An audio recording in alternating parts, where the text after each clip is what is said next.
Bismillahirrahmanirrahim. Assalamualaikum warahmatullahi wabarakatuh. Alhamdulillah. Alhamdulillahilladzi hadana bi'abdihil mukhtari man da'ana ilaihi bi'izni wa qad nadana labbaika ya man dallana wa hadana. Shalla alaika Allah bari'uka alladhi bika ya mushaffa khassana wa habana.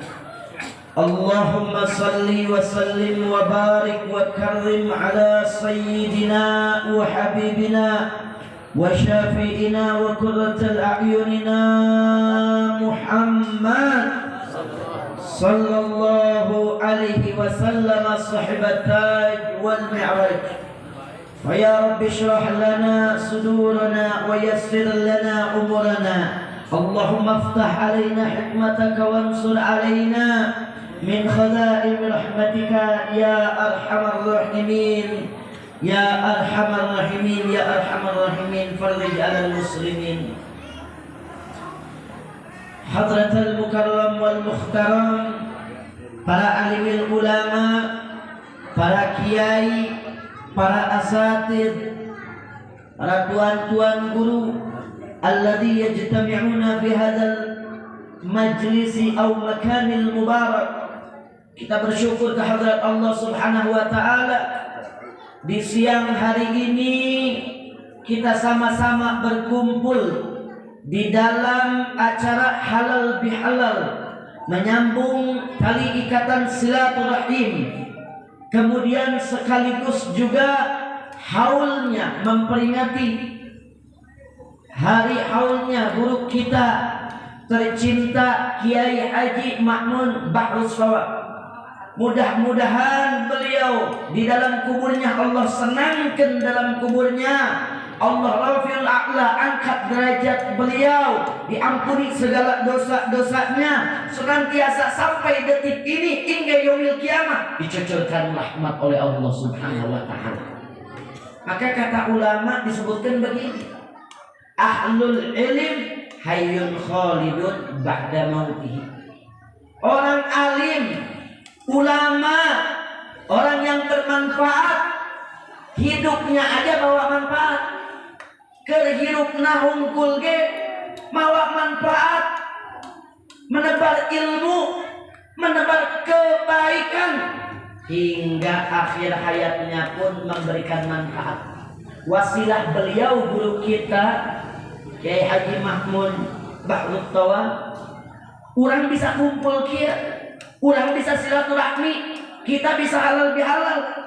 Ini menjadikan satu sebab wasilah kita bisa kumpul begini berkat haulnya guru kita, dan pahalanya sampai juga kepada almarhum guru kita insyaallah. Sampai detik ini muridnya banyak, manfaat mengajarkan Quran. Afdhalul zikr, sebaik-baiknya zikir adalah qiraatul Quran. Berapa banyak murid-muridnya sampai detik ini masih dipegang Quran, masih dibaca, dilantunkan, diajarkan, dan pahalanya terus nyambung ke almarhum. Entahkah lamun hirup mah alhamdulillah, manfaat di dunia bakal manfaat di akhirat. Termasuk Masya Allah, saya punya guru daripada putra-putra beliau, yang antaranya Kiai Haji Zahid, Ustaz Andi Al-Ayubi, Ustaz Hilman, Ustaz Taufik, dan para guru-guru lainnya. Alhamdulillah, beliau luar biasa. Almarhum punya anak-anak yang soleh, punya murid-murid yang soleh, dan pahalanya akan terus mengalir. Al-ilmu yuntafa'u bih, ilmu yang bermanfaat. Alhamdulillah, sampai detik ini kita masih bisa bersyukur kehadirat Allah Subhanahu wa taala, masih bisa kumpul silaturahmi. Berapa banyak Pak kalau kita tengok hari ini masih ada yang berbaring di rumah sakit. Datang ke rumah sakit di hari raya, urang ngeunah ngadahar ketupat, sayur lodeh, semur, Tapi yang sakit boro-boro, yang dia makan apa? Yang dia makan obat-obatan, yang dia minum obat-obatan. Maka alhamdulillah. Ini kata ulama, kalau kita mau bahagia, hayang senang, eta kuncina nu pertama, hayang senang di dunia, hayang bahagia dunia, kuncina nu pertama banyak-banyak bersyukur. Lobakeun bersyukur. Kalau kita selalu nengok ke atas, nggak pernah akan bisa bersyukur, bahkan kita susah. Lihatnya ke bawah, sehat, lihat orang sakit, maka akan syukur. Tapi lamun orang sehat, tidak melihat orang yang sakit, nggak bisa bersyukur. Boga motor, alhamdulillah, ninggalina kahandap batur mah lempang suku ke sawah. Pakai sepeda, kurang boga motor, ulah ninggalin boga mobil. Lamun ninggalin boga mobil, mau bisa bersyukur. Punya mobil, alhamdulillah, ulah ninggalin boga bis. Mau ninggalin boga bis, ulah hayang boga bis. Tapi lihatnya selalu ke bawah. Kalau kita sudah bisa mensyukuri nikmat Allah, kebahagiaan akan datang. Kan kita diajarin dalam kehidupan sehari-hari itu, Bu, kita udah diajarin sama Allah untuk bersyukur. Dari mulai kapan? Dari mulai membuka mata, kita bangun tidur udah diajarin sama Allah baca doa Alhamdulillahilladzi ahyana ba'dama amatana wa ilaihi nusyur. Udah diajarin sama Allah dari mulai kita buka mata untuk syukur sama Allah. Dari mulai bangun tidur, syukur gimana? Alhamdulillah, begitu bentak mata bisa melotot dari ayat udang sare mata narapet hayang gitu, nggak mau. Tapi alhamdulillah dari mulai kita bangun tidur kita udah diajarin bersyukur. Kemudian mendapatkan nikmat makanan, Allah ajarkan lagi dalam doanya. Alhamdulillahilladzi at'amana wa saqana wa ja'alana minal muslimin. Diajarkan doa-doa untuk kita bersyukur. Yang pertama kata ulama, kalau mau bahagia dunia bersyukur. Yang kedua, kalau mau bahagia dunia banyak-banyak bersabar. Bahwa orang itu pasti diuji, nggak ada orang yang nggak diuji.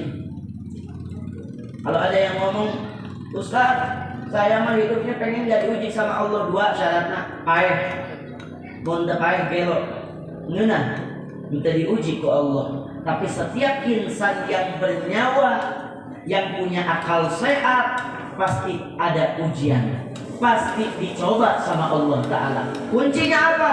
Kuncinya bersabar.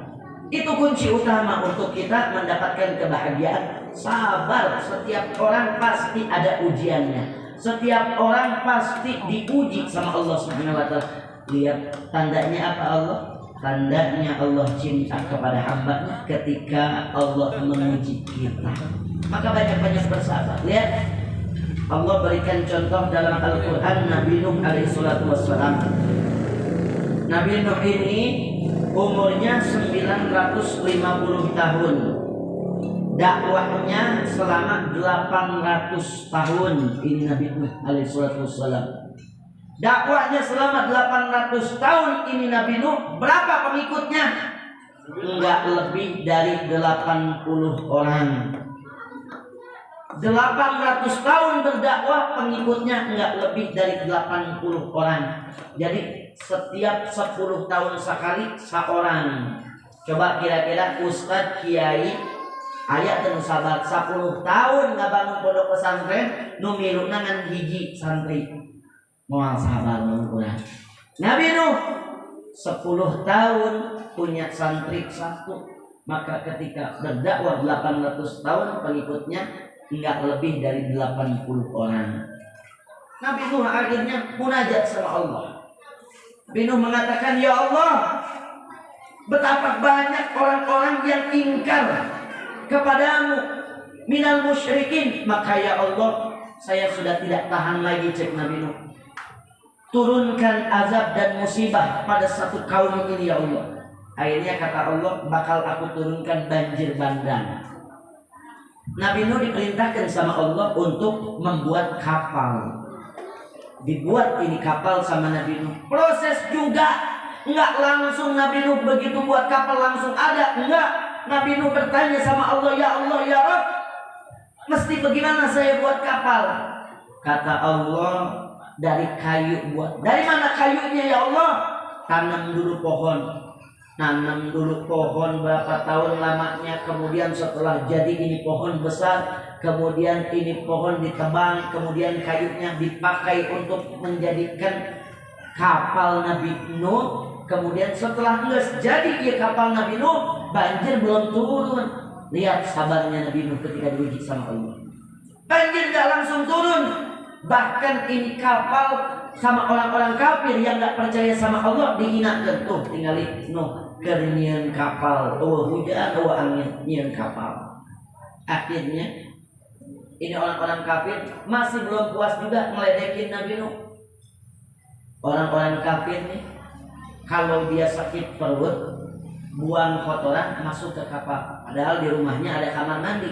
Enggak, sengaja pengen kotorin kapalnya Nabi Nuh. Sabarnya Nabi Nuh, buang kotoran di situ. Buang kotoran di situ sampai ini kapal Nabi Nuh penuh dengan kotoran manusia. Akhirnya terakhir ada seorang yang cacat, kulitnya penyakitan, datang ke kapal Nabi Nuh, buang kotoran di situ. Pas buang kotoran di situ, saking penuhnya itu kotoran, kepeleset dengan orang. Pas kepeleset kulitnya, kan dia punya penyakit kulit yang nggak bisa diobatin, kepeleset kena kotoran, akhirnya karena kena kotoran sembuh, cager total. Waduh, cek dia. Si bapak-bapak balik tanya pak keluarga, kunaon kok bisa sehat? Itu berobat di kapal Nabi Nuh. Akhirnya orang sekampung dikasih penyakit kulit. Semuanya satu kampung punya penyakit kulit, nggak ada obatnya kecuali datang ke Nabi Nuh, ngoles-ngoles kotoran ke badannya. Akhirnya diambil dari tumpuk kotoran, kemudian dioles ke badannya, semuanya sembuh. Nggak ada obatnya kecuali kotorannya sendiri. Allah buktikan, siapa yang menghinakan agama Allah, Allah hinakan. Orang yang menghinakan Nabi Nuh alaihissalam ketika disuruh membuat kapal, Allah hinakan. Mereka mengoles-ngoles ke badannya kotorannya sendiri, hingga akhirnya itu kotorannya bersih. Karena apa? Karena orang-orang menginginkan obat daripada kapal Nabi Nuh alaihissalam. Kunci kebahagiaan dalam hidup, kita bisa bersabar, kita bisa bersyukur. Itulah mudah-mudahan bekal kita nanti. Jadikan diri kita orang-orang yang manfaat. Kata Nabi SAW, ada 3 amal yang bisa menjadikan penolong kita nanti dalam kubur. Yang pertama, sedekah jariyah.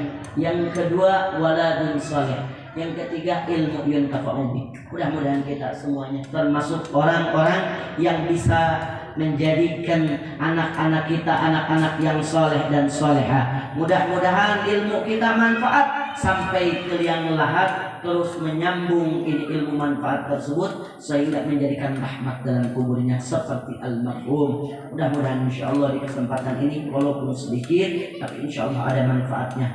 Kurang dan lebihnya mohon dimaafkan karena masih banyak para alim ulama, para kiai yang bakal menyampaikan tausiahnya. Hadari Allah wa iyyakum ajmain wal afu minkum. Assalamualaikum warahmatullahi wabarakatuh.